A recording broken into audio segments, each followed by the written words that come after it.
Hey there, everybody, and welcome to this presentation on CBT strategies for addressing trauma. I'm your host, Dr. Donnelly Snipes.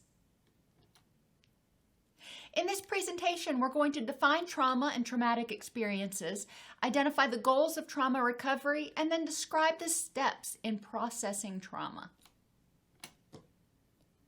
Trauma in general can be thought of as any event that overwhelms your ability to cope.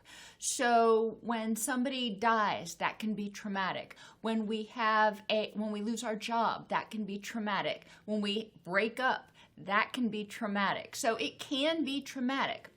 Trauma can alter people's perception of safety and empowerment, themselves, other people, and even the world. Trauma causes grief, and grief causes trauma. And that's important to remember, because when we experience trauma, we experience this loss of a sense of safety and empowerment.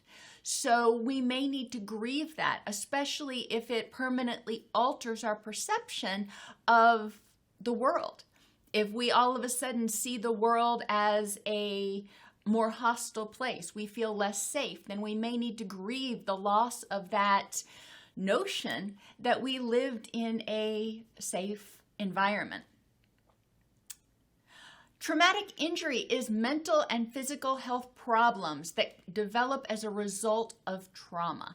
And it's important to recognize that for the majority of people, and most traumatic experiences do not produce traumatic injury. Yes, they're traumatic. Yes, they suck. But within a relatively short period of time, they're able to integrate that, and it doesn't negatively impact their health, their mental health, and their relationships. All experiences are influenced by and influence our schema. And so you may be asking, what are schema? And I do have other videos about that on the YouTube channel. But briefly, schema are basically our expectations based on prior experiences. It's a cliff notes, if you will, of what to expect in certain situations that we form as the result of prior experiences. So the example I usually use is stoplights. My schema about stoplights is if it is green, then it will turn yellow, then it will turn red. You know, that kind of makes sense. However, if I'm pulling up to a stoplight and there's an emergency vehicle coming up behind me, it may go from green all of a sudden to red because they need the traffic to stop. So it's important to recognize that our schema give us this shorthand to expect it, so it's automatic. We're not having to think every time we come to a stoplight about, okay, what's going to happen now? We form schema about everything. You have a schema about what to expect when you go to work or to school, when you go into a restaurant, when everything that you have experienced in the past, you form sort of a shorthand about what to experience in the future. So if you've had a negative traumatic experience with something and you experience it in the future, then you may be expecting it to be extremely traumatic. For example, my father passed away from cancer many, many years ago, and that was an extremely traumatic experience. And my expectations for what happens when somebody is dying of cancer is based on, my schema about cancer is based on what I saw my daddy go through. When I went through it with my mother, it was somewhat different than what he went through. So my schema were inaccurate. I had to alter my expectations about the cancer experience because what she went through was somewhat different than what he went through. So it's important to recognize that we will alter our schema with new experiences, but until we have those newer experiences, we're relying on old information. And if that old information is inaccurate or for the current situation, then it may set us up to expect something more traumatic or more dangerous than might actually be happening. And that keeps our anxiety levels up. If schema changed to make the person feel unsafe and disempowered or unable to keep themselves safe or make things better, then whenever they're reminded of the trauma, it will trigger their threat response system. So when they're reminded of a traumatic experience that they went through, maybe you went through a particularly bad hurricane and it's hurricane season again. Well, just hearing that it's hurricane season again can trigger those prior traumatic memories and cause you to experience a much higher level of pretty much ongoing anxiety during that hurricane season. So what do we do about it? The goals of trauma processing are to help you identify the traumas that you've experienced. And it'll be important to look at the big traumas, but also to consider other traumas that have informed your perceptions going forward. So if you had experiences when you were a child that you felt helpless, disempowered, unsafe, then you may have formed this schema about the world that it was unsafe. So whenever you went out into the world, you were looking at it through goggles, through a lens of unsafeness. Instead of looking for what's safe in the world, you were more likely to notice the threats, which kept your anxiety high.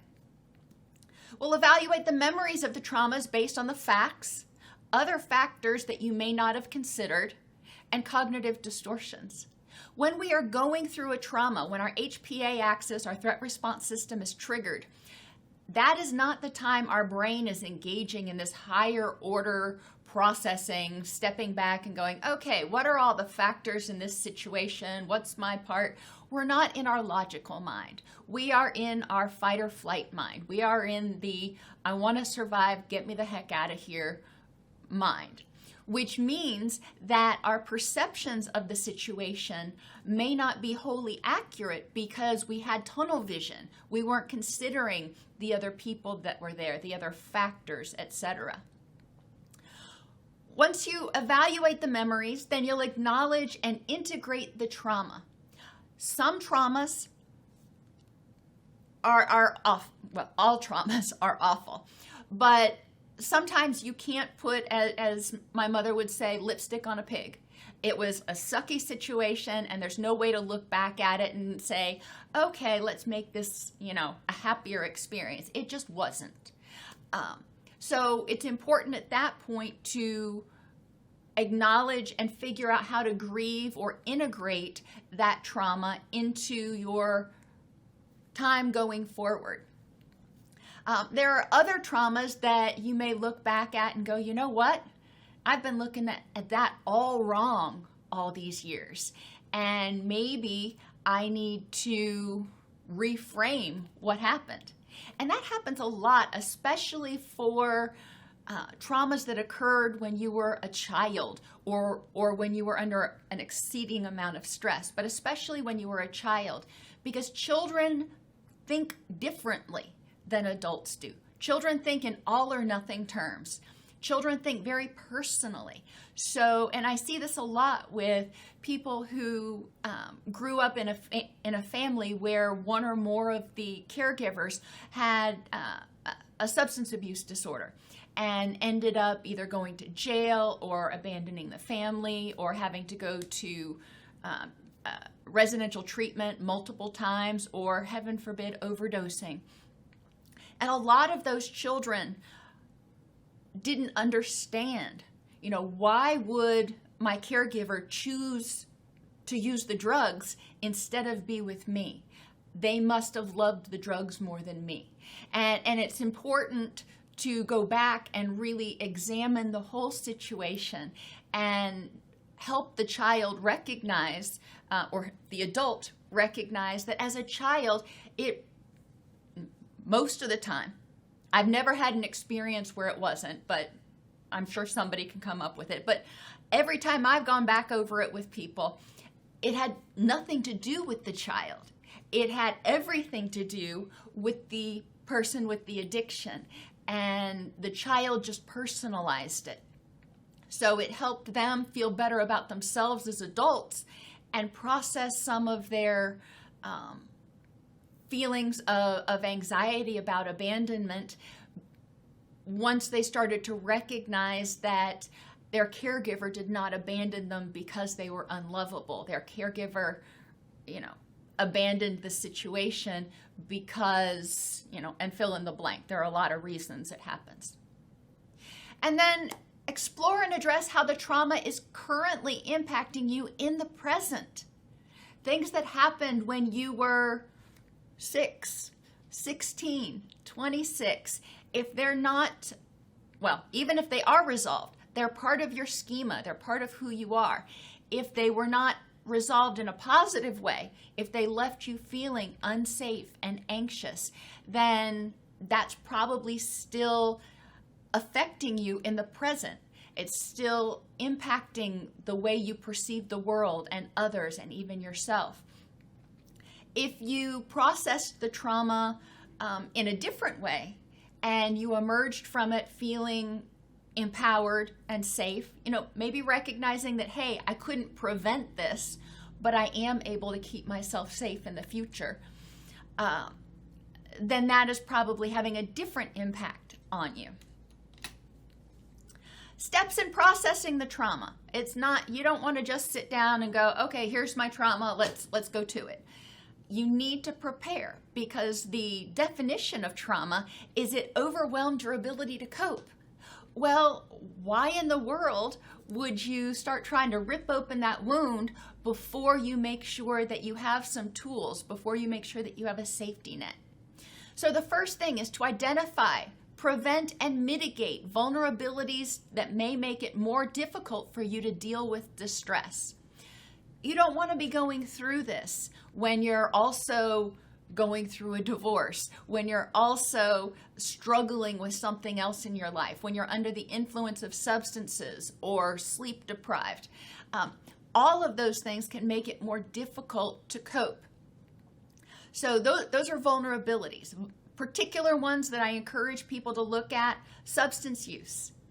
As I've said already a couple of times, processing trauma while under the influence of substances is a bad idea.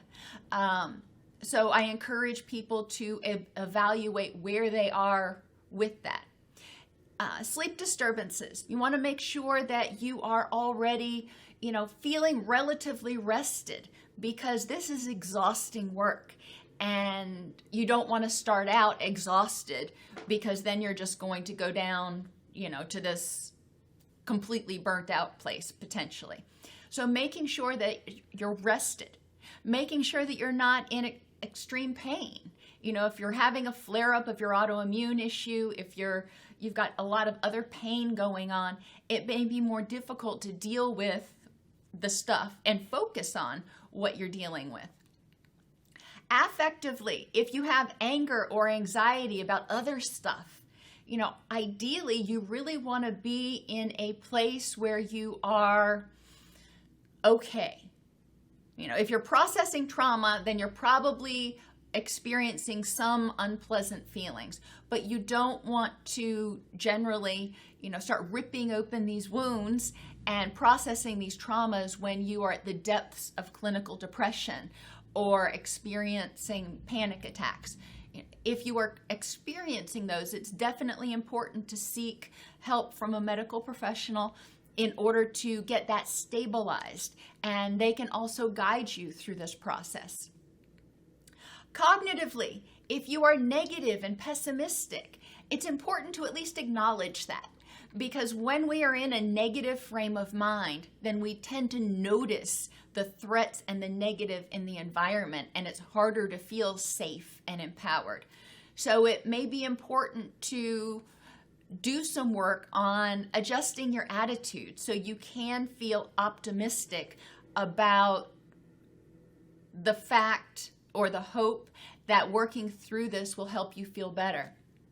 Environmentally, if you have a lack of a sense of safety, if you fear for your personal safety, then obviously that's not the time to start processing trauma. You need to be able to be in a place where even when you're processing the trauma, you're able to relax at night and get a good night's sleep. You're able to actually truly feel safe enough to get into a deep sleep. Interpersonally, isolation or lack of healthy support is problematic. When you're going through this, it's hard, it's exhausting, and most people need other supports. Maybe not to process the trauma with, maybe that trauma's too personal, but maybe to help them, after they do their trauma work, help them switch gears and start doing something else, help them get some parameters, help them, feel safe that they're not going to spiral. And then unhealthy relationships. If you are in a particularly unhealthy relationship, then that can be causing extra stress. That can be actually reducing your social supports and your ability to cope with trauma. So all of these things, you kind of want to get as many of them as possible, either prevent the problems, or if they're unavoidable, maybe you have chronic pain, or like I said, you are struggling with generalized anxiety. Okay, well, what can you do to mitigate them? What can you do to get it as under control or as possible for you, so you freed up the most energy that you can, and you've created a situation where you feel as safe as possible going into this. The next step is to develop at least 10 distress tolerance skills and make a list of them. A list that you keep somewhere handy that you can actually look at. When you're in distress, it's going to be hard to remember them, so write them down.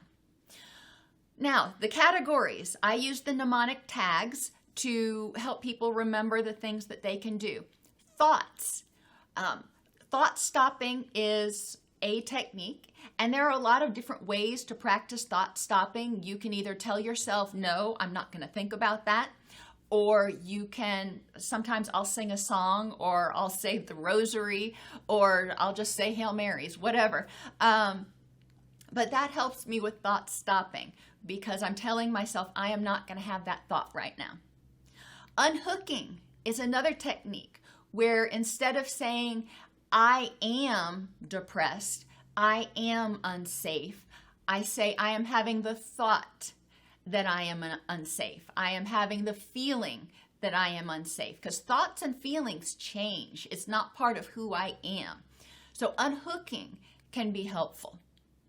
And then developing distress tolerant thoughts. And again, I have a lot of videos on distress tolerance skills on the YouTube channel, so I'm not going to go into a lot of detail here. But basically, distress tolerance thoughts are things that you tell yourself that are encouraging, that say, this sucks right now. However, I know I can get through it, or it will end soon. A stands for activities to distract or trigger opposite emotions. And I think it's important for everybody to include in their toolbox focused breathing. Focused breathing is breathing in for 4, holding for 4, and exhaling for 4. Now, one way you can do this, and you can even do it with adults this way, is with bubbles. You can blow bubbles. When you try to blow a bubble, imagine trying to blow one big bubble instead of lots of little bubbles. Blow one big bubble. So you inhale, and then you've got to slowly exhale in order to, create that great big bubble. When you do that, you actually trigger the rest and digest reaction, which is opposite of fight or flee. So that can be helpful. But also identifying other activities. For me, it's gardening or playing with my dogs or listening to music. What things can you do? Guided imagery to help you feel safe and trigger the relaxation response. You may envision your safe place, whatever that looks like to you. When you envision it, use as many sights, sounds, and smells as you can think of. I usually say at least 4 of each. in order to help give that image some depth, to help it give it some more realism. But also, when you're focusing on all those things, then you're not focusing on the distress. You may envision your favorite place, maybe an amusement park that you went to or something, and remember that favorite memory and walk yourself through that again, remembering what you were smelling, what you were hearing, the sun beating down on your arms, whatever it was. Or you can do something as simple as envisioning and feeling the hug of a comforting person. And sometimes you can do it by sort of hugging yourself and closing your eyes and imagining that you're feeling the arms of your caregiver or somebody just giving you a great big hug. There are a lot of different types of guided imagery you can use. Those are just a few. You can go online and find different strategies. And sensations. These are sights, smells, sounds, or even physical sensations like cold water splashing on your face or holding ice cubes that can distract you from what you're upset about or trigger safe and calming memories. Maybe the smell of pine sol always reminds me of my grandma's house. So that smell, when I smell it, can kind of trigger those memories and put me back into that safe, happy place, happy time. So develop a list of at least 10 distress tolerance skills. You've identified and mitigated as many vulnerabilities as possible. You have the distress tolerance skills. Now, the final thing that almost final thing that you're going to do is learn how to use cognitive restructuring skills. And this kind of laps over 2 different slides, so bear with me. I couldn't fit it all on one slide. So you're going to identify when you have a thought like I am unsafe or it was my fault that my caregiver left. Identify, what is the thought? Is it related to prior traumas or experiences? So maybe you're in a relationship now or just got out of a relationship, and the way you're processing it, you're linking it to all of the other bad relationships or bad endings to relationships. So they're starting to become sort of additive. So how are those prior relationships influencing your perception of this current one? Are they helping you make the current perceptions more or less accurate in the current context? And that's really important because sometimes our experiences from the past are very wise and they help us understand what's going on in the future or in the present and figure out what we need to do. But sometimes they're inaccurate and we are taking baggage from our past and we're making somebody in our present carry it. What's the difference in the present context? How is this situation different? How am I different in this situation at this point in time than in prior situations? So maybe something happened when you were a kid. You were 8, you were 10. Well, that you have a lot of changes that you've gone through and a lot of different resources now that you are 28 or 30. So what's different? How are you more able to keep yourself safe? And how are you more empowered in this situation than maybe you were in the past? What are the facts for and against your belief in the current context? So whatever your belief is, what are the facts? Not what are you assuming, what are you expecting, but what do you actually know to be true in this current context?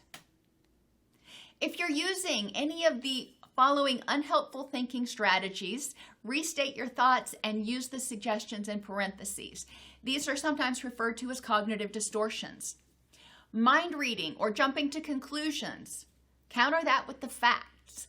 If you assume that somebody is mad at you, you believe somebody's mad at you, examine that belief based on the facts.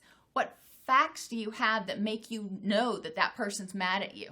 If they gave you a dirty look or if they didn't return your phone call, there could be a lot of other reasons for that. So making sure that you are using the facts. Making decisions without sufficient information is another problem. You want to make sure you have the big picture.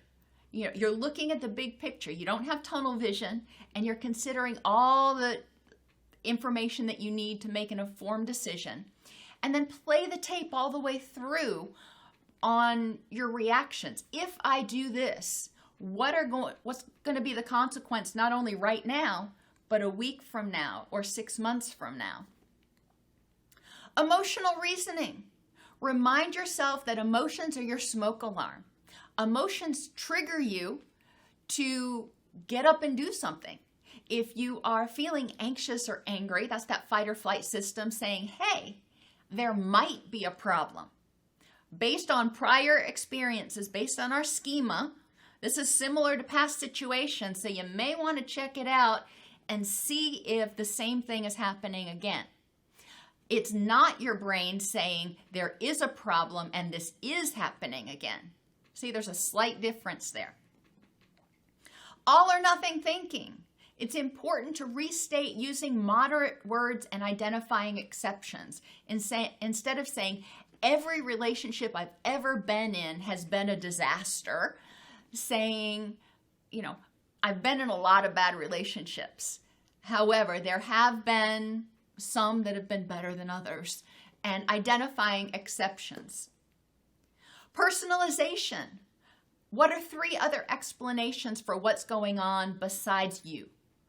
What are 3 other explanations for why your best friend didn't call you or failed to show up for dinner besides the fact that they were trying to diss you for some reason?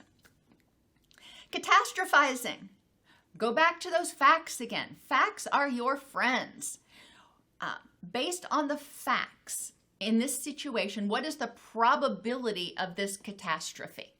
I mentioned hurricanes earlier, and we all watched those spaghetti models.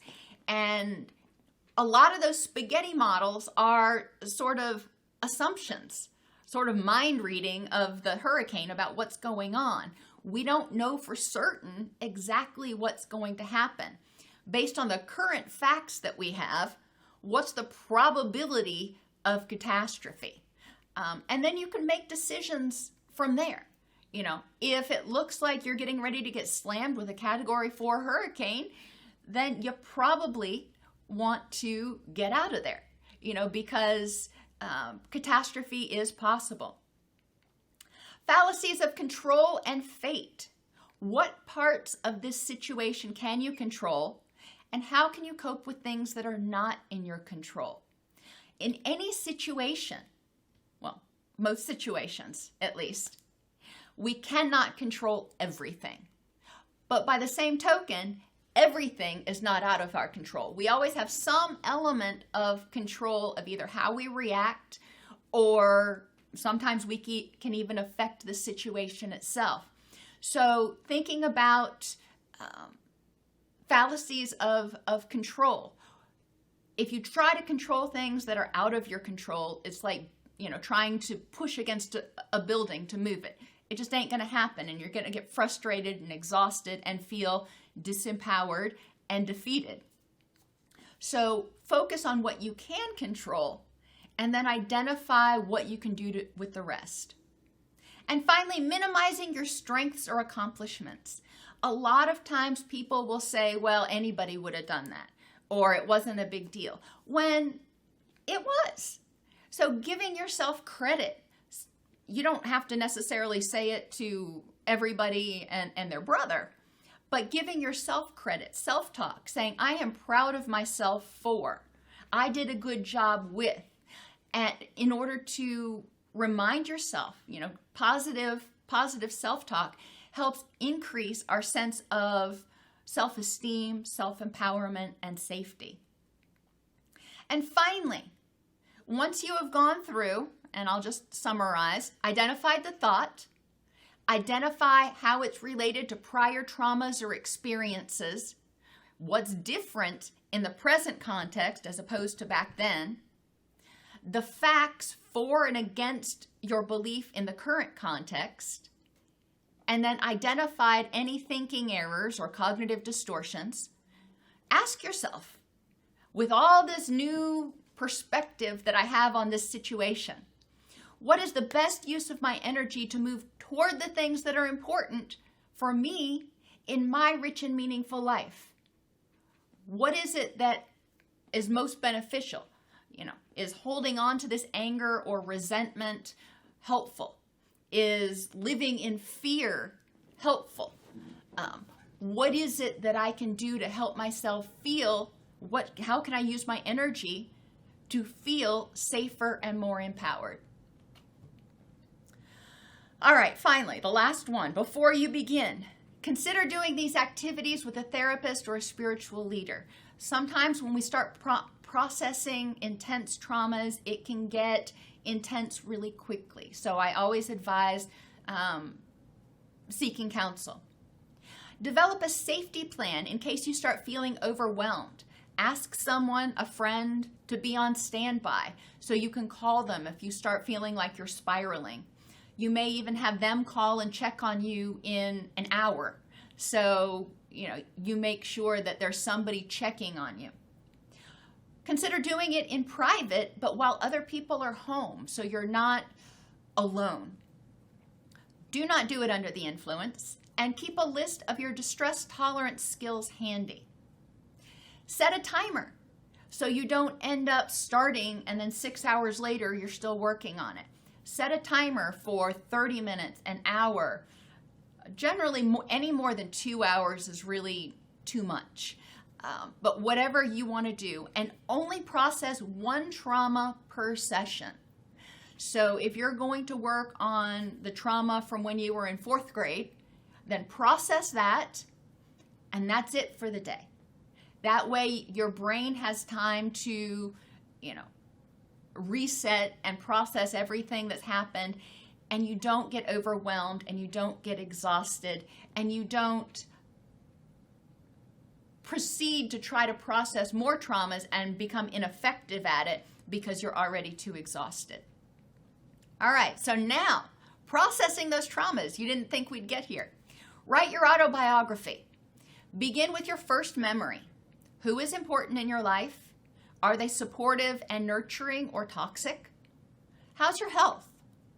Are you happy? If not, why not? What's important in your life? And what significant events happened during this year? What caused them? And what was your reaction to them? So, when I think back, 1st grade is when my parents got divorced. So that would be one of the significant events. We also moved that year. So that would be another significant event. And I would talk about, what I know or what I think I know that caused them and my reaction. And then I would say, okay, so that was 1st grade. Now let me think about 2nd grade. And for your early life, grades are usually pretty good anchors to help you remember kind of where you were at. If I say when I was 16, I don't really remember much about, I'm like, okay, when was that? But if I say when I was a junior in high school, okay, that's anchoring for me. And I can remember my classmates, my classes, what I was doing. So repeat this for each grade or year from that point until the present day. So, if your first memory is when you were 6 years old and you are 46 years old, then you're going to go through this about 40 times. Now, some years there may not be much. It may be like my sophomore year in college wasn't much different than my junior year in college. So I don't have a whole lot to add there. But then there are other years, like my freshman year in college, there was a lot of stuff. So that year would take a lot more time to process. Take your time doing your autobiography and I recommend either doing it on a computer, or if you do want to handwrite it, skip lines. And for each year, use a different sheet of paper, because you will almost inevitably remember more stuff as you go through this process. And so you'll want to add it in there. So setting it up so you have the ability to go in and kind of insert information as you go along. Most people, it takes them about a week or maybe 2 to do their autobiography. Once you've done it, go through your autobiography and identify the traumatic experiences. Start with the first one and work forward, since, as you remember, each experience influences all future experiences. You may notice that the beginning of your sense of feeling helpless and hopeless and disempowered and unsafe started all the way back when you were knee-high to a grasshopper.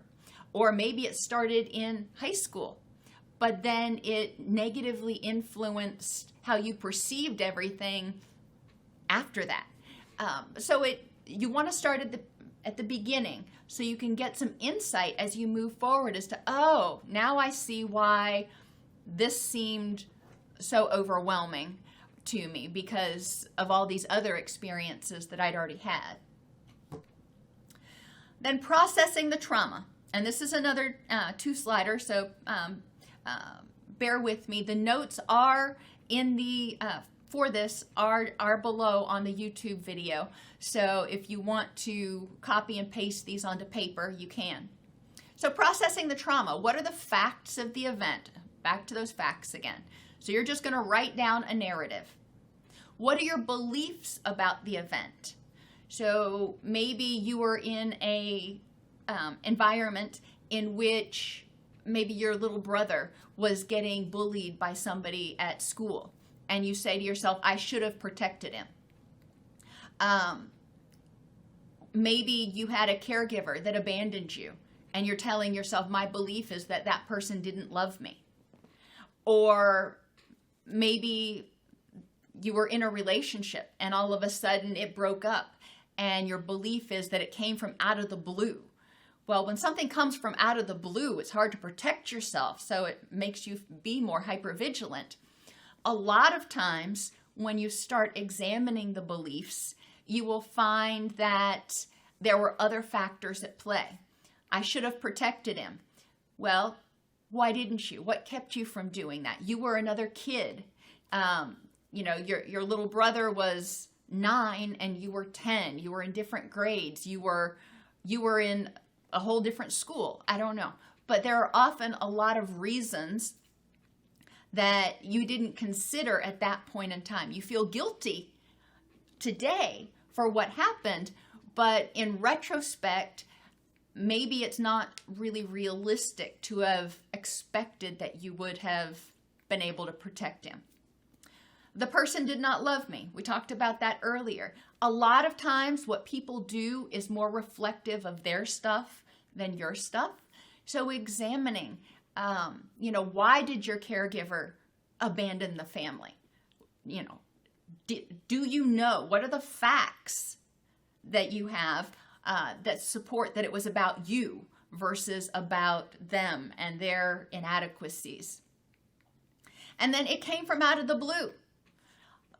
I hear this about relapse a lot. And every time I've gone back over it with somebody, we've come up with warning signs that they ignored. So it didn't come from out of the blue. So now they are aware of their warning signs and they can be more mindful. So we want to examine the beliefs about the event. Are there any other factors, perspectives of things that you might not have considered? Remember, once you form a schema about a situation, it often doesn't change unless you evaluate or adjust it. So if you form this belief about yourself that you were not lovable and people were not trustworthy based on things that happened when you were a child, your future experiences may have not been as negative, but you may be still holding on to that schema, so you just anticipate that people are going to let you down or be harmful or abandon you. So it is important to actually examine those schema and evaluate them so you can figure out if they're still accurate. If they are, okay. If they're not, what do you need to do to modify them to be more accurate in the present context. How was this influenced by prior experiences? How did this experience shape your beliefs? There's that beliefs word again. How did this experience shape your beliefs about your ability to keep yourself safe, to improve the next moment and live a rich and meaningful life, to be loved, and to love and trust others? How did the experience shape your beliefs and expectations about other people's trustworthiness and your general safety in the world? How did it shape your beliefs about the future and what to expect in the future? Go back over each of your beliefs that you've identified and complete the cognitive restructuring worksheet or questions that we went over in order to explore with a clear head in your wise mind as a observer of the situation. Was there information that you didn't have, and do you still hold to the same beliefs now after answering all of these questions? What losses do you need to grieve as a result of this trauma? For example, maybe because of your prior traumas and your inability to trust people as a result of those early prior traumas, you sabotaged future relationships, and you feel guilty about this now, and you've got to grieve the loss of some relationships that maybe could have been pretty good, but you were unable, because of your trauma, you were unable to embrace that and see the safety in it. You reacted from a place of threat and danger. You may even need to grieve lost time because prior experiences left you feeling so helpless and hopeless that you were stuck, you were paralyzed in depression or trauma or hopelessness, so you didn't try. And now you're going, well, I could have been so much further along. We can't change the past, so you may need to grieve the fact that you've lost that time and decide what you're going to do henceforth. What can you do now to feel empowered and safe? How are you different, wiser, and stronger now than you were then?